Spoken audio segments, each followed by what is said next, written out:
Hello friends, welcome to Akila's kitchen. இன்னைக்கு காலையில் ராகி இடியாப்பமும் நேற்று நைட்டு பண்ண வடகரி மிச்சம் இருந்தது, அதையும் வச்சு சாப்பிட்டாச்சு. லஞ்சுக்கு பாவக்காய் பீட்டில் பூசணிக்காய் கூட்டு.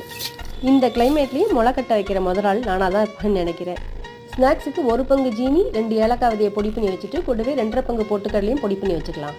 1 பாதியமாக உடச்ச நட்ஸை நெய்யில் வறுத்து அதையும் இதில் சேர்த்துட்டு இன்னும் கொஞ்சம் கணிசமாக நெய் சேர்த்து நல்லா உருக்கி இந்த சூடான நெய்யை மாவுளை சேர்த்து கரண்டி வச்சு நல்லா கலந்து விட்டு கைப்பொருக்குள்ள சூடு வரும்போது உருண்டை பண்ணி வச்சா டேஸ்டியான மாலாடு ரெடி.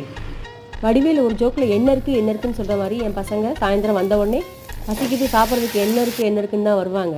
இந்த கிளைமேட்டுக்கு சுட சுட பட்டாணி சுண்டலும் மாலாடும் ஈவினிங் ஸ்நாக்ஸாக கொடுத்தாச்சு. நைட்டுக்கு ரவை உப்புமா தான் பண்ணியிருந்தேன். இப்படியே ஊற வச்சிருந்த பயிரையும் நல்லா தண்ணி வடித்து வச்சுருக்கேன். நாளைக்கு எப்படி முளை வந்திருக்குங்கிறத பார்க்கலாம். நேற்று என்ன பேரனுக்கு பர்த்டே. இந்த வீடியோ பார்க்குற எல்லாரும் மறக்காமல் குழந்தைய விஷ் பண்ணிடுங்க. இந்த வீடியோ பிடிச்சிருந்தா லைக் பண்ணுங்கள், கமெண்ட் பண்ணுங்கள், மறக்காமல் அகிலாஸ் கிச்சனுக்கு சப்ஸ்கிரைப் பண்ணுங்கள், சப்போர்ட் பண்ணுங்கள். தேங்க்யூ.